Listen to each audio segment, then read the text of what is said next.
ಹೋಗಿದ್ವಿ ನೋಡಿ. ಕೊತ್ತಂಬರಿ ಹೋಲ್ಸೇಲು 10 ರೂಪಾಯಿ ನಾಟಿ, ಪುದೀನ 20 ರುಪೀಸ್ ಫ್ರೀ.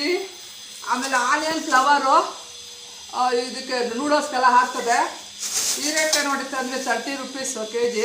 ಆಮೇಲೆ ಗೋರಿಕಾಯಿ, ಈರುಳ್ಳಿ, ಟೊಮೊಟೊ, ಇದು ಬ್ರಾಹ್ಮಿ ನೋಡಿ 15 ರೂಪಾಯಿ ಒಂದಲ್ಗ, ತುಂಬ ಚೆನ್ನಾಗಿರ್ತದೆ ತಂಬುಳಿ ಮಾಡಿದ್ರೆ.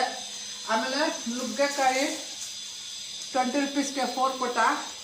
ಆಮೇಲೆ ಇದು ಹೂಕೋಸು, ಇದು ಒಂದು 20 ರುಪೀಸು. ಭಾಳ ಚೆನ್ನಾಗಿರ್ತದೆ. ಒಂದು ಮೆಂತ್ಯ ಸೊಪ್ಪು 5 ರುಪೀಸ್ ಅಷ್ಟೇ. ಆಮೇಲೆ ಹಲಸಿನ ಹಣ್ಣು ತಂದಿಟ್ಟಿದ್ದೀವಿ, ಇನ್ನೂ ಹಣ್ಣಾಗಬೇಕು. ಆಮೇಲೆ ಆನಿಯನು, ಆಮೇಲೆ ಆಲೂಗಡ್ಡೆ, ಆಮೇಲೆ ಕೋಕೋನಟ್ ನೋಡಿ 50 ರುಪೀಸು, ಇದೊಂದು ಸ್ವಲ್ಪ ಕಾಸ್ಟ್ಲಿ. ಆಮೇಲೆ ಬದನೆಕಾಯಿ, ಕ್ಯಾರೆಟ್ ಎಲ್ಲ ತೊಗೊಂಡು ಬಂದ್ವಿ.